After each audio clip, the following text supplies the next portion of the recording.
Hey everyone, welcome back to the channel. I hope you guys are doing extremely well. So this is another lecture from the Strivers A to Z DSA course. Just in case you're for the first time here, this is world's most in-depth course when we talk about DS Algo. Why do I say that? Because this course has 455 modules. By the end of the course, you have solved more than 400 plus problems when it comes to DS Algo. You can go over the entire internet, you can buy any of the paid courses. None of them will be teaching you DS Algo in such depth. Something that I can give you as assurance is once you cover up the entire course, you'll be able to clear any of the DS algorithms in any of the companies in any part of the world. So till now, I have covered up till this particular problem. Now in this video, I'll be covering up this one. Now what does the problem state? It states that you have to merge two sorted, very important keyword, sorted arrays without using any extra space. Now you'll be given couple of arrays, okay, and both the arrays will be sorted in itself. So if I have to ask you, if you merge both of them, can I say the merged version will be looking something like 0, 1, 2, 3, 5, 6, 7, 8, 9. This will be the merged version of two arrays. It will be. So what you need to do is, for the first four elements, you have to replace them by 0, 1, 2, 3. And this one you have to replace by 5, 6, 7, 8, 9. You will not be creating any third array. Instead of that, in the given arrays itself, you have to make sure that you reshuffle the elements in such a way that the elements are placed in the sorted order. Like if you see properly, 0, 1, 2, 3, then 5, 6, 7, 8, 9. Once you have reshuffled the array elements, you have to basically return. That is what you have to do. Now in an interview, the interviewer will not give you this one. He'll just give you the plain problem statement. So if this problem comes up, what is the extreme nice solution that comes to your brain? It is like super simple. I know one thing for sure, that both the arrays are sorted. So what I'll do is, I'll probably create a third array. Yes, I'll probably create a third array and I will keep 2 pointers. Because I know both the arrays are sorted. Is 1 smaller or 0 smaller? 0. So the first element that I'll take up is 0. And then I'll move this pointer. Now I will be asking, is 1 smaller or 2 smaller? You know 1 is smaller. So you'll take up 1 and you'll move this pointer. Is 2 smaller or 3? 2. And after that you move, is 6 smaller or 3? 3. After that you move, is 5 smaller or 6? 5. You move, 6 or 7? 6. You move, 8 or 7? 7. You move. Once you move, you see that you don't have any other elements. If you don't have any other elements, what you do is, for this array, you don't have any other elements. For the other array, you still have 2 elements. So just pick up those 2 elements. You'll be able to create a third array where all the elements are in the sorted order. Now, what do you need to do? You basically need to put back the elements, right? So we can easily do it. So what I'll do is, I'll start from here. I know it is 0. And if I talk about indexing, can I write 0 index, 1 index, 2 index, 3rd index, 4th, 5th, 6th, 7th, 8th? This is how the indexing will look like. That is for sure. I know one thing for sure, 0, 1, 2, 3. Till the 3rd index, I will be taking everything in the array 1. After the 3rd index, I'll be taking everything in the array 2. Let's quickly start off. Whenever we are at the 0th index, I'll take the 0 and I'll put it in. Whenever we are at the 1st index, I'll take the 1 and I'll put it in. Whenever we are at the 2nd index, I'll take the 2 and I'll put it in. At the 3rd index, I'll take the 3 and put it in. At the 4th index, when I'm at the 4th index, there is 5. So how will you put it? 4 minus whatever is the length of the first array. The length of the first array is 4. 4 minus 4 will give you 0th index. And that will be the indexing on the array 2. So you take up 5 and you put it over here. Next you move. At the 5th index, this gives you 1st index. So you put it at the 1st index. Next you move. You have the 6th index, which is the 2nd index. So you put 7. Next you move, which is at the 7th index, which is basically the 3rd. So you put up 8. And then you move. So basically you get 9 and you put it up. So once you have done the entire traversal, you can say that you have reshuffled the array. But there is a problem with this approach. What is the problem? We are ending up using an extra array. So I'll now try to write the code and then we will analyze the time complexity and the space complexity. So in the brute force, I know I need a third array. So what I'll do is I'll create a third array, and what will be the size of the third array? Can I say it will be n plus m, where n is the size of the first and m is the size of the second? We know that for sure. Now we will keep a left pointer which will be pointing at 0. We will keep a right pointer which will be pointing at 0 again. Now one thing we know for sure is initially we were standing here and initially we were standing here. So we will go on till it doesn't crosses this, and we will go on till it doesn't crosses this last one. So I can say I will keep on moving till this is lesser than n, and I'll keep on moving till this is lesser than m, basically till we have elements in the first array until we have elements in the second array. Now what do I need to do? If array of 1's left is smaller than equal to maybe array of right, I know what I need to do. I need to take the array of 1 and I have to put it into array of 3. So maybe I can declare something like index equal to 0, and I can say array of 3 index, can you just take array of 1 of left, and since you have taken left, can you increase left, and index is also put because you have already put an element into array of 3. So we will move to the next index. So what I've done is initially I compared 1 and 0, I put up 0, and then I move to the next index. That is what I've done over here. What if it's the other way around? If it's the other way around, what you'll do is you will say array of 3 index is equal to array of 2. You'll pick it up from the right, and this time you'll move the right and you'll move the index as well. Simple. So once you have done this, what will happen? As you saw over here, this array got exhausted. When we were standing here, it went out and there were still 2 elements left. So there can be 2 cases. Either the left array gets exhausted or the right array gets exhausted. So I can say, what if the left is still left? If we still have elements on the left, I will simply say array of 3, can you pick up those elements? And he will just pick it up. And you can just do an index plus plus over here and left plus plus instead of writing it in a separate lines. Perfect. What if there are elements left on the right? In that case, it will be lesser than m. In that case, array of 3 index plus plus equal to array of 2 right plus plus. Quite simple. And it is bound to happen that one of these while loops will be executed, because if you look at this while loop, either this will be false or this will be false. Then only this while loop will get over. And if either of them is false, one of the while loops will get executed. So what will this do? This will make sure that you have this array 3. Now what you need to do is you need to go across this array 3 and you have to put every element back. So let's quickly go across that array 3 and put every element back. So maybe again I'll just declare an index to be 0. And now what I need to do is I need to go through it.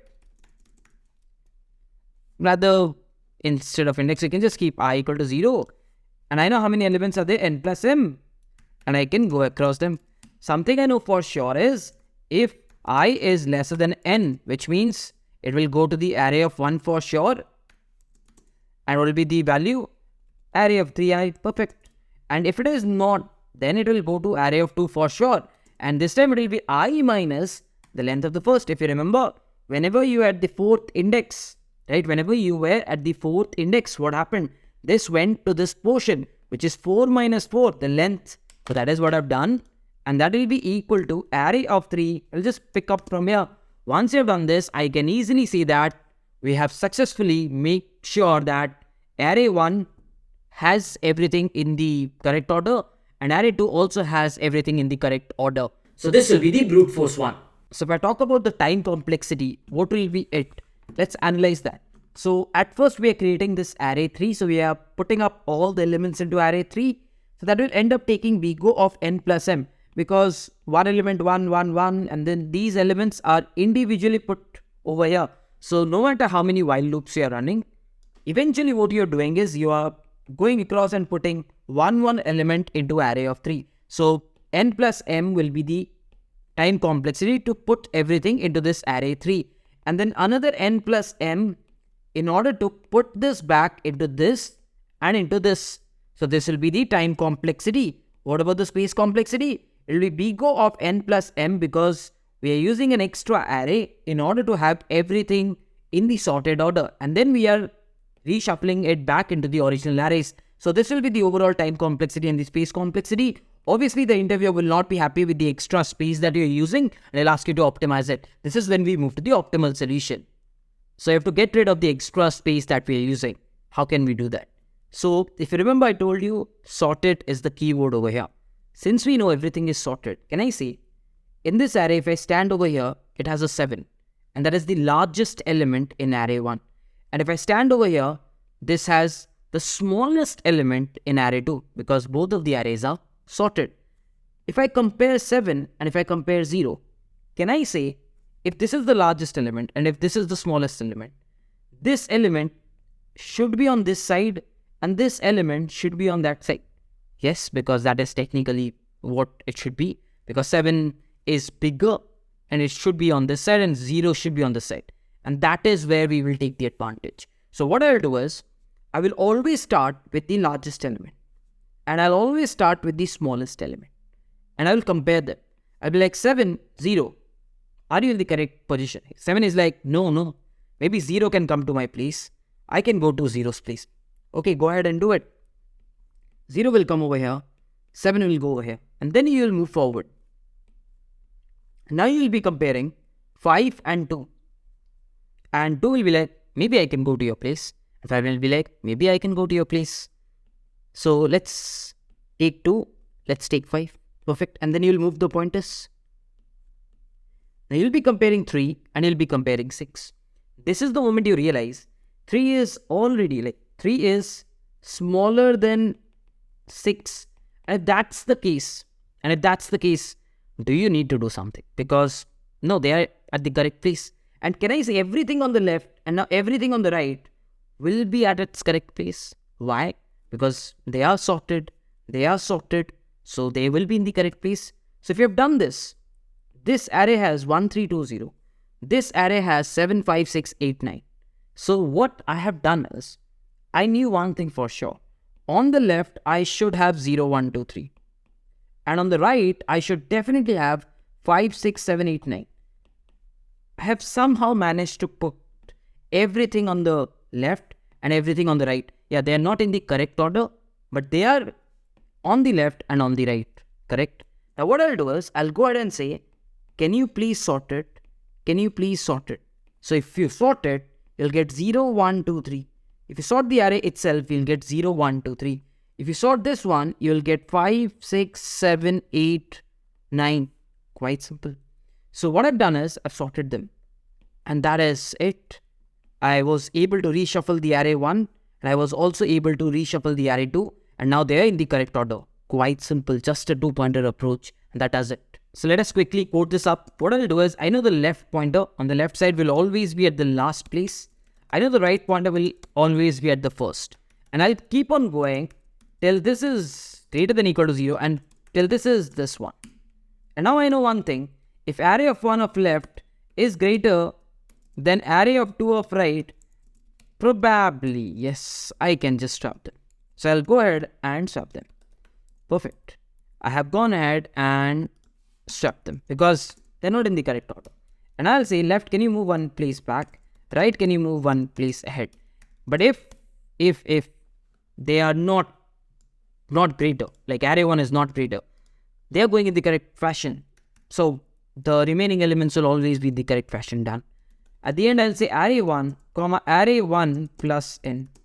And I'll say sort array 2, comma array 2 plus m. So if I sort them up, that will be done. And this will be the code. If I ask you about the time complexity, what will it be? Let's analyze that now. So what about the time complexity? What am I doing? I'm starting from here. I'm comparing. Then I'm moving. Then I'm moving. Then I'm comparing. Then I'm comparing. Then I'm moving. Then I'm moving. Then I'm comparing. Then I'm comparing. Probably if I would have moved at max, I'll move 4 places. I cannot move 5 places because there are not 5 elements to compare. There are just 4 elements to compare. So the while loop will return false when the left will go below 0. So either of the left will go false or either the right will go false. So one of them will go false. And if I ask you who will go false at the first, can I say the minimum of n comma m, whoever is minimum, if there are 4 ones, if there are 4 places on the left, that will go at first. If there were 4 places on the right, that would have gone. So the minimum, whoever is the minimum, will go false at the first. And that many times we will iterate. Yeah, there is a break case which might happen. But this is the Worst case, at max, this might happen if you're given extremely opposite arrays. And then you're like, n log n to sort one of them, and we go of m log m to sort the other. So this will be the overall time complexity. Are we using any extra space? We can say we are using this couple of arrays, but that is given to us. So nothing extra apart from the given arrays. So that is why we can say we're not using anything extra. So we go of 1. And this will be the overall time complexity and the space complexity. And this is one of the optimal solutions. Let's quickly discuss the next optimal solution as well. So time to discuss the second optimal solution. On an interview, if you give the optimal solution 1 or if you give the optimal solution 2, it doesn't matter. Both of them will be accepted. Okay. Now the solution 2 will be using a technique known as gap method. Now this gap method's intuition comes from a sorting technique which is known as shell sort. You can Google about this sorting technique and you can learn more about it. But this gap method has been taken from this particular sorting technique. Got it? So how does this gap method works? It's very simple. You take the first array. What is the size? You take the second array. What is the size? It's 4 and 5. You sum them up and you divide by 2. What do you get? 4.5. And you take the ceil value of it. That's 5. So initially, we will take a gap as 5. If this would have been something like size 4 and probably a size 4, then 8 by 2 would have been 4 and the ceil of 4 would have been 4. Since it was 4 and 5, 4 plus 5 gave me, like by 2 gave me 4.5 and the ceiling of it is 5. That is why the initial gap that you'll start off is 5. Okay. And the first pointer that you'll keep is at this place. And the second pointer you'll keep at 5 distance away. Yes, you'll keep it at 5 distance away, which is 1, 2, 3, 4, 5. So this is where you'll keep the second pointer. Let's call it as left. Let's call it as right. Now you will start comparing. 1, 2. 1 should be on the left and 2 should always be on the right. Don't do anything. Move. Now you'll move the left to the next and you'll move the right to the next. And you'll again compare 3, 6. They're in the correct place because 3 should be on the left and 6 should be on the right if you compare 3 and 6. Next, move. You have a left here. You have a right here. Please compare again. 5 and 8. 5 and 8 on comparison. 5 should be on the left. 8 should be on the right. Do not do anything. Move. Left is here and right is here. And this time 7 and 9. 7 should be on the left and 9 should be on the right. Done. Move. The moment you move, left moves here and right moves out of the boundary. And the moment one of the pointers, and it is very obvious that right will be the first pointer that will always move out. So the moment the right moves out of the boundary, you stop and you restart. And how will you restart? By reducing the value of gap. And in order to reduce, what you'll do is, you will again do a division by 2. And on doing a division by 2, whatever value you get, you take the ceiling of it. 5 by 2 is nothing but 2.5. So the ceiling of it will be 3. Perfect. And this time what you'll do is, you'll go ahead and again keep the left pointer here. And the right pointer will be 3 places ahead. So if you count 1, 2, 3. So the right pointer will be at this place. Again you start comparing. 1 and 7 looks to be at the correct place. So move them. Left goes here. And I'll just erase this right. And the right goes here. This time we have 3 and 0. Aren't they at the correct place? No. 3 can go here and 0 can come over here. So let's do that. So what I'll do is I'll probably omit this and I'll take 0, rather 0 here and 3 here. Perfect. Next, let's move left. So the left goes here and let's move right. So the right goes here. I'll quickly erase the right to have some cleanness. Next, 5 and 2. You can again do the same thing. Just make sure that 2 comes over here, 5 comes over here. And what's the next thing? Move the right to this place and move the left to here. And when you do this, what's the next step? Compare 7 and 6. Do you need to? No. So please go ahead and move it. So left will go here and the right will go here. What is the next comparison? 3 and 8. Do you need to do anything? No. So please move the left and please move the right.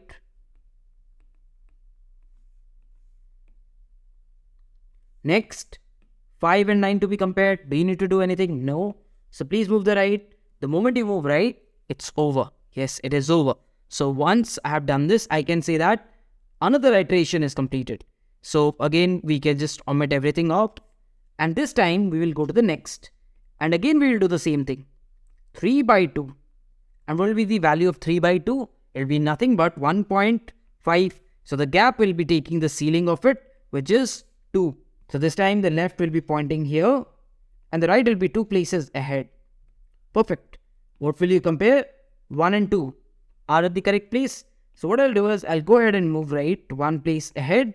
At the same time, I'll move left by 1 place ahead. And I'll quickly erase the other pointers to make it clean. Next, 0 and 7 looks to be at the correct place. So let's move 1 pointer ahead to the left and 1 pointer ahead to the right and erase this. Next, 2 and 3 looks to be at the correct place. So let's move 1 place ahead and let's move this 1 place ahead. And this time, 7 and 5 not at the correct place because 7 can go here, 5 can come over here. So this is what I'll do. I'll just make sure that 5 comes over here and 7 goes over here. Perfect. And what's the next step? You move left here. At the same time, you move right here. Let's move. And once you've moved, just clean it. Next, 3 and 6 appears to be at the correct place. So let's move 1. Left goes here. Right goes here. And again, clean it. Next, 7 and 8. Nothing. Let's move left here. Right here. And you can go ahead and you'll find nothing. And this will be over as well when right crosses. So when gap is 2, this is how the array looks. We still have steps. Let's do it. Next is nothing but gap will again be divided by 2. And this time when you divide, you get 1. And the ceiling of 1 is 1. So the gap reduces to 1 this time. When the gap reduces to 1, what you'll do is you'll keep the left pointer here and you'll keep the right pointer here. So it's basically adjacent elements. So 0 and 1 doesn't looks to be at the correct. So please go ahead and just, yes, very good. 0 and 1. Next, move left and right. So the left goes here and the right goes here. Again, 1 and 2 looks to be at the correct place. So move left and right. So left again goes here. Right again goes here. 2 and 5 looks to be at the correct place. Let's move them. Next, left goes here. Right goes here. 5 and 3 don't look to be at the correct place. So 3 comes over here, 5 comes over here. Next, I'll just erase it because it's not clean anymore. Next, left will be here and right will be here. 5 and 7 looks to be at the correct place. So I'll move. Left comes over here. Right comes over here. I can move this. And this time 7 and 6 don't look to be at the correct place. So 6 and 7. Perfect. Next, again move. Left and right. You can keep on moving and it will end. And at the end of the day, 0, 1, 2, 3. Wow. 0, 1, 2, 3, 5, 6, 7, 8, 9. Wow, they got arranged using this wonderful gap method. And what is the next turn of gap? 1 by 2. But when you reach 1, please don't do it because it will be 0.5 and you'll again get gap as 1 because the ceiling of 0.5, you know, what is that? The ceiling of 0.5 is 1. So you'll again get 1. So whenever you get 1, you say, I'm done. Please done. I don't need to do anything further. You can stop right away. Got it? So if you get a repetition 1, you just stop and you do not do anything. Whenever there is 1, do not go and divide it by 2. Simple as that. So this was it for this particular method. So now I'll quickly go ahead and try to code it up. Okay, so time to code the second optimal solution. We know one thing. The length is n plus m. And what will be the starting gap? If you remember, the starting gap was nothing but n plus m by 2. 5 plus 4 by 2. That was 4.5. So it'll be like the starting gap is something n plus m by 2, or rather length by 2 plus length modulo 2. Why? But why are we doing plus of length modulo 2? Because 9 by 2 will give you 4 as an integer, and 9 modulo 2, since it is an odd number, will give you 1, and that will give you a gap of 5. This is how we write instead of writing if else.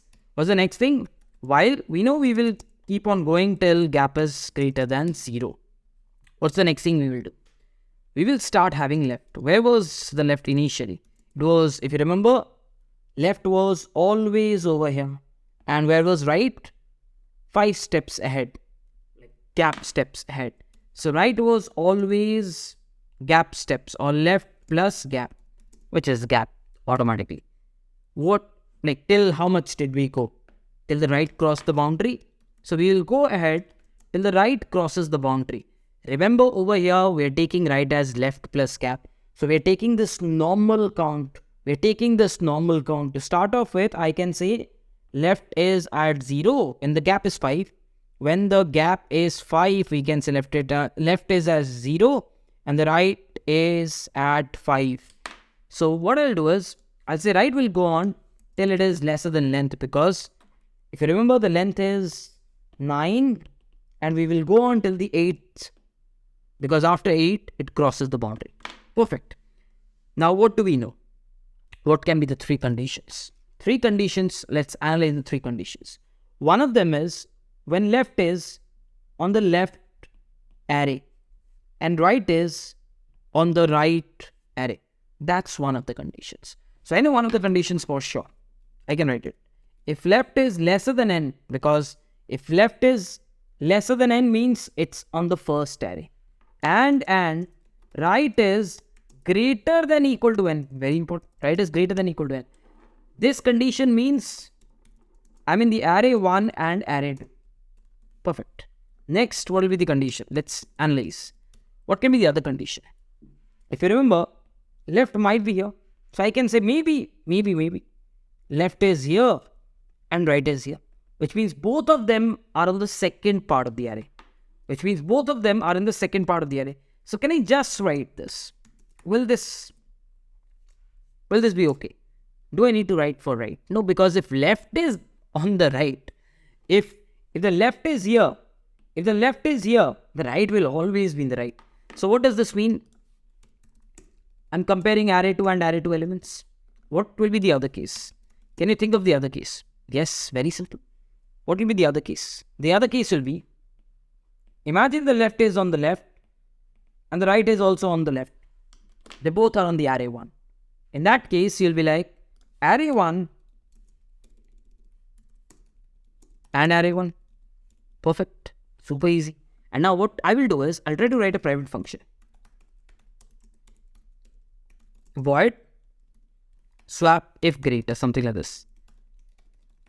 Just to maintain cleanliness, nothing else. I'll take this int index 1 and index 2. And I'll say, hey listen, if array of 1 index 1 is greater than array of 2 index 2, please go ahead and swap array of 1 index 1 comma array of 2 index 2. That's it. Now what I will do over here is, I know one thing. I'll have to swap array 1 and array 2 because left is at array 1, left is at array 2. And the greater check is done over here. And I have to pass on 2 indexes. One is left. Let's observe something. We know one thing. If left is over here, left will go as it is. What about right? Right is at the 5th index. But is that the index on the second array? No. On the second array, it's the first index. It's the first index. So how do you get it? 5 minus the length of the first array will give you 1, if you remember. So you'll be like, right minus the length. This will give you the corresponding index in the second array. Very simple. And similarly, I can go ahead and write the same conditions for everyone. So over here, I can say this will swap array 2 and left will be minus n. Why? Because both of them are in array 2 and array 2. And this is array 1. So array 1, and I don't have to subtract anything because that's okay. Because If the right is over here, it's the second index. Because in the left, it's the same index corresponding. It's the same index corresponding. Only when we go on the right, that's when you have to correspond to another index. That's when you have to correspond to another index. That's why you end up subtracting n. Once you have done this, what's the next step? So I've written down all the conditions in order to adjust left and right. What is left? Left plus plus, because after every movement, I move left and right. Once you have done this, I need to reduce gap in the next interval. So can I say, if you remember, if gap is 1, we don't divide it any further by 2. We just say it's over. Or else we say gap equal to gap by 2 plus gap modulo 2. In case it is odd, take the ceiling. And this is it. This will be the code for the entire one. And this is how easy it is, the gap method. It might look complicated, but if you sit back and try to code it, it is actually very simple.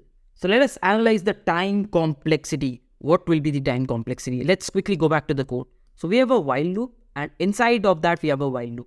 The first while loop has gap. And if you remember, the gap starts from length by 2 and again reduces by 2, again reduces by 2, again reduces by 2, and again reduces by 2 till it's 1. And if you remember, I told you anything that divides by 2, the time complexity is logarithmic base 2 of length, which is n plus m, the length n plus m, right? And what about the inner loop? If you carefully observe, the inner loop is kind of running 1 pointers ahead, 1 pointers ahead, 1 pointers ahead, 1 pointers ahead. So it's kind of covering, not in all cases, but in most of the kind of cases, it's kind of covering from here to till the end, right? If you remember, initially it started with this much, then right went here, it started with this much, then right went here, it started with this much. So kind of covering the entire array, kind of, not exactly. So I can say it as bgo of n plus m, not exactly, but near about. Now this will be the time complexity. What about the space? We're not using anything extra apart from the given arrays. So this will be the time complexity and the space complexity. You can say that this is done as well. I hope you have understood all the three approaches. Just in case you have, please do consider giving us that like, because it won't cost you anything, but it will highly motivate me to make these kind of content. And if you're new to our channel, what are you waiting for? Kill that subscribe button. And if you haven't followed me on Instagram, LinkedIn, Twitter, the links are in the description. With this, I'll be wrapping up this video. Let's meet in some other video. Till then, bye-bye. Take.